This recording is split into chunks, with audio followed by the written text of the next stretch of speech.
गॉलिस्टिक्स के English PYQ series में आपका फिर से स्वागत है। 11 जुलाई शिफ्ट 3 पहला है the following sentence has been divided into 4 segments identify the segment that contains a grammatical error my vice chancellor works 18 hours a day 7 days week. तो देखो जैसे दिन में 24 घंटे होते हैं तो उसमें से 18 घंटे ये काम कर रहा है, तो 18 घंटे एक दिन में से, उसी तरह से 7 डेज अ वीक होगा, ना कि 7 डेज वीक। इसलिए तुम्हारा ये सेगमेंट गलत है, होना चाहिए 18 hours a day 7 days a week। The following sentence has been split into 4 segments. Identify the segment that contains a grammatical error. The teacher will certainly help you if you will ask her। तो फिर यहाँ पे first conditional sentence है, इसमें मैं बता चुका हूँ कि जो इफ वाला क्लॉज होता है तुम्हारा, जो कंडीशनल क्लॉज होता है उसको हम सिंपल प्रेजेंट में रखते हैं और मेन क्लॉज को सिंपल फ्यूचर में। तो मेन क्लॉज तो इसमें सिंपल फ्यूचर में है, ठीक है, लेकिन ये जो कंडीशनल क्लॉज है इसमें इफ यू आस्क हर होना चाहिए, ना कि इफ यू विल, क्योंकि एक सेंटेंस में डबल फ्यूचर हम इस्तेमाल नहीं करते, इसीलिए ये सेगमेंट गलत है, इफ यू होना चाहिए। The following sentence has been divided into 3 segments identify the segment that contains a grammatical error if you don't find any error select no error as your answer. It was possible to achieve anything if one has the great and determination to keep going. तो क्या बोल रहा है कि ये possible है कुछ भी अचीव करने के लिए, तो ये बोला इट वाज पॉसिबल, ये पॉसिबल था। इफ वन हैज आगे फिर जो है पॉजिटिव में लिख रहा है, तो देखो जहां पर ये तुम्हारा इफ वन हैज बोला इट मींस तुम्हारा एक कंडीशन बता रहा है, इसके लिए हम यूज करेंगे शुरुआत में भी प्रेजेंट, और वैसे भी बोलचाल की भाषा में भी जो हम ऐसे नहीं बोलते कि ये पॉसिबल था कुछ भी अचीव करना, हम ऐसे ही बोलते हैं कि अगर तुम्हें डिटर्मिनेशन है चलते रहने की तो तुम कुछ भी अचीव कर सकते हो, इसलिए इट इज पॉसिबल होना चाहिए, ना कि इट वॉज पॉसिबल। तो ये सेगमेंट गलत है, यहाँ इट इज पॉसिबल होना चाहिए। Identify the error in the tense of the sentence and select the option that correctly rectifies the error. Between two evils, I always pick the one I have never tried before. तो I always picks लिख दिया है, तो इसलिए I के साथ तो हम V5 का यूज करेंगे नहीं। दूसरा देखो between two evils, I always picked the one. तो यहाँ पे always बोल रहा है, it means that एक सामान्य आदत की बात कर रहा है। जब भी हम सामान्य आदत की बात करते हैं तो उसमें हम कभी भी B2 नहीं लगाते हैं, उसको हम सिंपल प्रेजेंट में ही रखते हैं। नेक्स्ट देखो between two evils I always pick the one I have never tried before, तो ये एकदम करेक्ट हो जाएगा। इसमें आई के साथ ऑलवेज और सिंपल प्रेजेंट के रूप में V1 का यूज किया गया है, यही तुम्हारा एकदम करेक्ट हो जाएगा। इसके अलावा जो है between two evils I always picking the one, यहाँ पे देख रहे हो V4 का यूज कर लिया गया, उससे पहले किसी भी तरह का ऑक्सिलियरी वर्ब भी नहीं, और वैसे लगा भी देगा तो भी ये गलत होगा क्योंकि ऑलवेज बोल रहा है ना। फिर इसमें आई ऑलवेज इज पिकिंग बोल दिया, ये भी गलत हो जाएगा। अब कंप्रहेंशन पैसेज देख लो, अब क्वेश्चन देख लो, चलो बनाया जाए। Organic agriculture offers a means to substitute costlier agricultural inputs such as HYV, seeds, chemical fertilizers and pesticides with locally produced organic inputs that are cheaper and thereby generate good returns on blank। तो जो organic culture होते हैं वो तुम्हें क्या और offer करते हैं, तो जो तुम्हारे महंगे इनपुट है जैसे HIV, सीड, केमिकल फर्टिलाइजर, इन सब के बजाय वो तुम्हें लोकली प्रोड्यूस्ड ऑर्गेनिक इनपुट जो है जो कि तुम्हारे सस्ते हैं उस चीज पे वो ज्यादा इम्फेसाइज करते हैं, जिससे क्या होता है कि तुम्हें किस पे गुड रिटर्न्स मिलते हैं। तो देखो जब तुम कम पैसा लगा रहे हो यानी कि चीपर लग रहा है तुम्हारा, इट मींस दैट तुम्हारा इन्वेस्टमेंट कम हो रहा है, तो तुम्हारे इन्वेस्टमेंट पे अच्छा रिटर्न मिलेगा। तो इसके लिए यहाँ पे आ जाएगा इन्वेस्टमेंट, कि तुम्हें अपने इन्वेस्टमेंट पे अच्छा रिटर्न मिलेगा क्योंकि तुम्हारा जो इनपुट है वही तुम्हारा सस्ते में आ रहा है।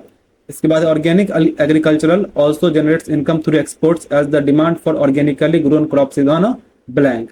तो ऑर्गेनिक कल्चर जो है, ऑर्गेनिक एग्रीकल्चर जो है उससे हमें एक्सपोर्ट करने से भी ज्यादा पैसा आता है क्योंकि डिमांड जो है ऑर्गेनिक ग्रोन क्रॉप्स की वो क्या है, तो देख लो स्टैग्नेशन, डिक्लाइन, राइज या ग्रोथ। तो यहाँ पर तुम्हें एक पॉजिटिव सेंस दे रहा है कि तुम्हें जब एक्सपोर्ट से भी तुम्हें ज्यादा पैसा आ रहा है, इट मींस दैट कि वो जब डिमांड ज्यादा होगी तभी तुम ज्यादा पैसा कमाओगे।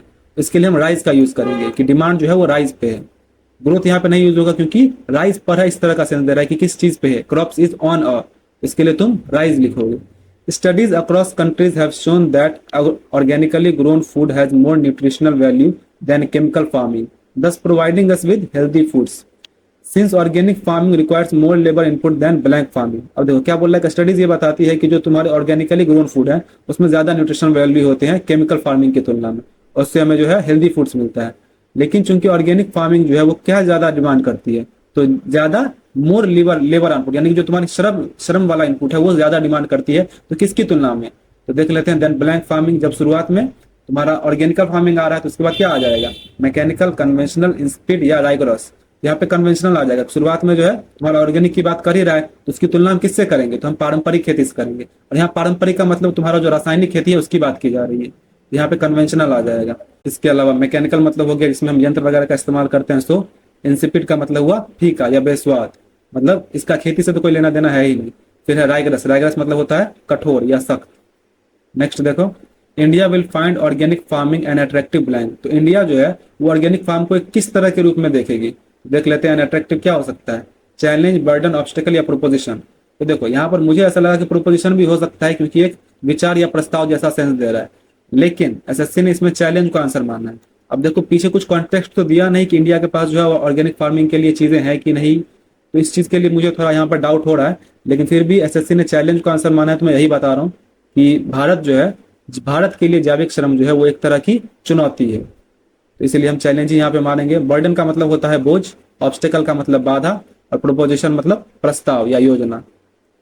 नेक्स्ट देखते हैं, finally the produce is pesticide free and produced in an environmentally blank way. तो अब जो तुम्हारा प्रोड्यूस है, जो तुम्हारा उत्पाद है वो पेस्टिसाइड फ्री है, यानी कि कीटनाशक फ्री है, और इन्वायरमेंटली ब्लैंक वे में प्रोड्यूस किया गया है। तो क्या हो जाएगा, तो पर्यावरण के सस्टेनेबल, डिस्ट्रक्टिव, हार्मफुल या इनोवेटिव। तो सस्टेनेबल हो जाएगा, यानी पर्यावरण के अनुकूल वातावरण में बनाया गया है। इसके अलावा डिस्ट्रक्टिव मतलब होता है विनाशकारी, हार्मफुल मतलब हानिकारक, और इनोवेटिव का मतलब नवाचारी। Rectify the sentence by selecting the correct spelling from the options. Psychology, इसमें साइकोलॉजी की स्पेलिंग गलत है। Developed as a significant discipline of study in the 20th century. यहाँ पे साइकोलॉजी की करेक्ट स्पेलिंग हो जाएगी PSYCHOLOGY, जो तुम्हारा ऑप्शन 1 में है, तो यही करेक्ट हो जाएगा। Select the most appropriate option to fill in the blank. The guard did not want anything bad to happen, so he ordered the group to step back to avoid anything blank. तो क्या बोल रहा है कि guard नहीं चाहता था कुछ भी बुरा हो, तो इसलिए उसने अपने ग्रुप को बोला कि थोड़ा पीछे हो जाओ, मतलब उस ग्रुप को बोला कि पीछे हट जाओ ताकि किस तरह की चीज को अवॉइड किया जा सके। जब यहाँ पे पहले बोल दिया कि वो नहीं चाहता था कुछ बैड हो, इट मीन दैट उसी से रिलेटेड होगा कि वो नहीं चाहता कि कुछ बुरा यहाँ पे हो, तो उस बुरे से बचना चाह रहा था।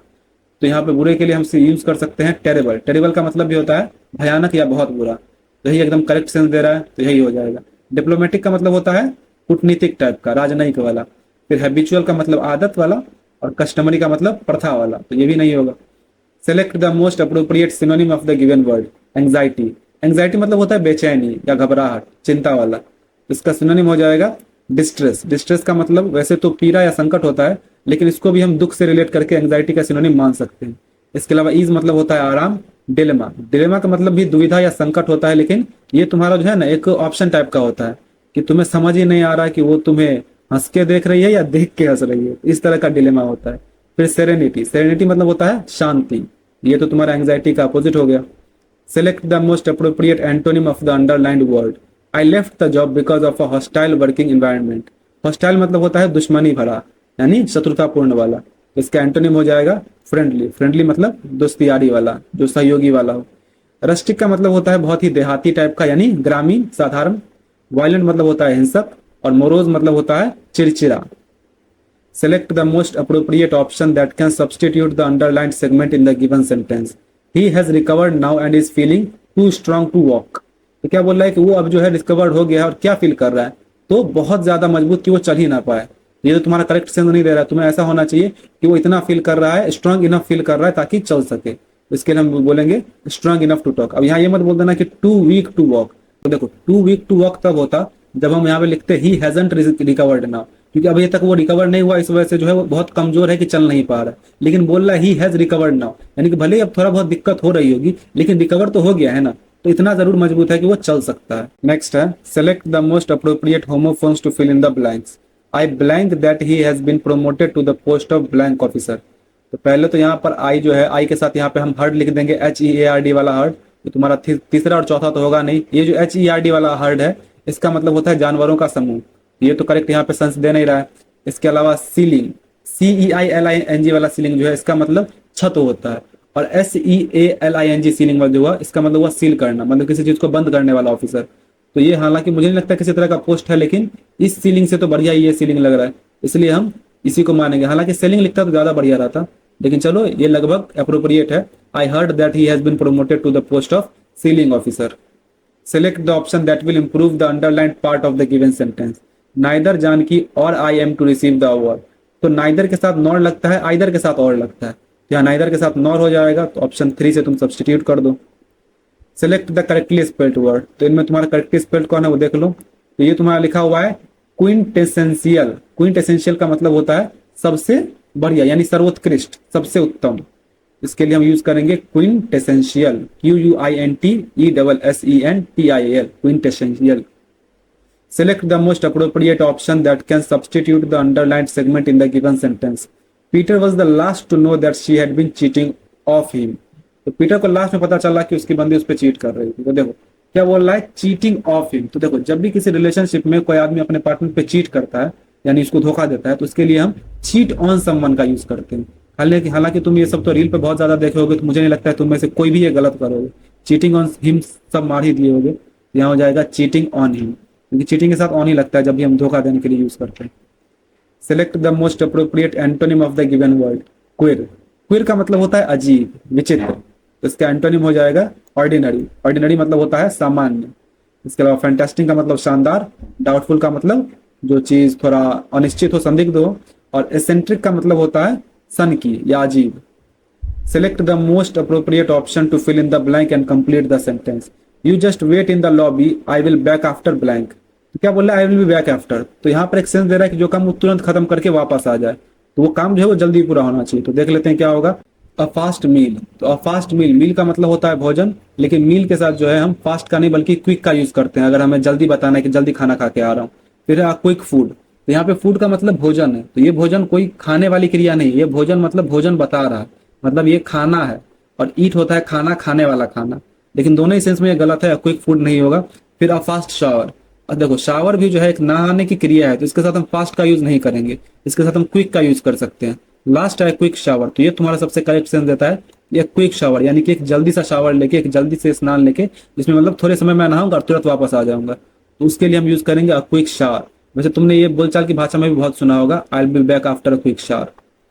Select the most appropriate meaning of the underlined idiom in the given sentence. Every piece of furniture in her house is in apple pie order. Apple pie order का मतलब होता है कि एकदम ऑर्गेनाइज्ड वे में और एकदम साफ सुथरा तरीके से रखा हुआ। इसका हो जाएगा वेरी नीटली अरेंज, यानी एकदम साफ सुथरा और व्यवस्थित तरीके से रखा हुआ। फिर वेरी डेलिकेटली अरेंज मतलब हो गया कि बहुत नाजुक ढंग से व्यवस्थित। कीप इन अ डिसऑर्गेनाइज्ड वे का मतलब हो गया एकदम अव्यवस्थित तरीके से रखा गया। पेंटेड इन लाइट कलर्स, यानी कि हल्के रंगों में रंगा गया। Select the most appropriate option that can substitute the underlined segment in the given sentence. If there is no need to substitute it, select no substitution required. The film was made in Botswana, whose wildlife parks is larger to those in Kenya. तो क्या बोल रहा है, whose life wildlife parks, तो पहले तो parks बोल दिया, तो इसके साथ हम प्लूरल है तो हम आर का यूज करेंगे, ना कि इसका। उसके अलावा फिर ये तुलना कर रहा है जो वाइल्ड लाइफ पार्क से बोट्सवाना की, उसकी तुलना केन्या के वाइल्ड लाइफ पार्क से कर रहा है, इसके लिए हम देन का यूज करेंगे, ना कि टू का। तो यहाँ पे आर लार्जर देन हो जाएगा, तो ऑप्शन 3 से तुम सब्सटीट्यूट कर दोगे। Select the most appropriate antonym of the word contaminate from the given sentence. तो कंटेमिनेट का मतलब होता है किसी चीज को दूषित करना, किसी चीज को अशुद्ध करना। इसका हो जाएगा crews were requested to purify the system since a brain eating amoeba was discovered in the drinking water. इसमें देख लो प्यूरिफाई लिखा हुआ है, प्यूरिफाई मतलब होता है शुद्ध करना, साफ करना, तो अशुद्ध करना का अपोजिट हो जाएगा साफ करना, तो इसलिए तुम्हारा ये एकदम करेक्ट हो जाएगा, purify. Select the most appropriate homophones to fill in the blanks. It was against her blank to earn more blank than that decided by the board of directors. तो ये उसके किसके खिलाफ हो सकता है, तो प्रिंसिपल EPLE वाला प्रिंसिपल या PAL वाला। तो ये प्रिंसिपल मतलब प्रधानाचार्य होता है, तो उसके प्रधानाचार्य के खिलाफ ये ठीक नहीं लगता है, उसके उसूलों के खिलाफ है। ये जो प्रिंसिपल है PRINCIPLE, ये प्रिंसिपल मतलब होता है उसके सिद्धांतों के, उसके उसूलों के खिलाफ है। टू अर्न मोर ब्लैंक, तो वो क्या अर्न कर सकती है, प्रॉफिट या प्रॉफिट। तो ये प्रॉफिट तो मोहम्मद साहब वाला प्रॉफिट हो गया, और ये प्रॉफिट मतलब हुआ लाभ, तो प्रॉफिट को ही लाभ यानी कि लाभ को ही जो है अर्न किया जाता है, तो यहाँ पे प्रॉफिट एकदम करेक्ट हो जाएगा।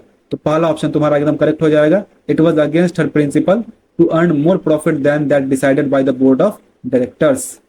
Select the most appropriate meaning of the given idiom. To throw dust in one's eyes, तो देखो इसका मतलब होता है किसी को आंखों में धूल झोंकना, यानी उसको धोखा देना। इसका हो जाएगा to mislead someone by tricks, यानी किसी को जो है अपनी चालों से गुमराह करना। तो इस तरह से ये कंप्लीट हुआ। जो भी आपका स्कोर था उसे कमेंट करें। मिलते हैं अगले वीडियो में।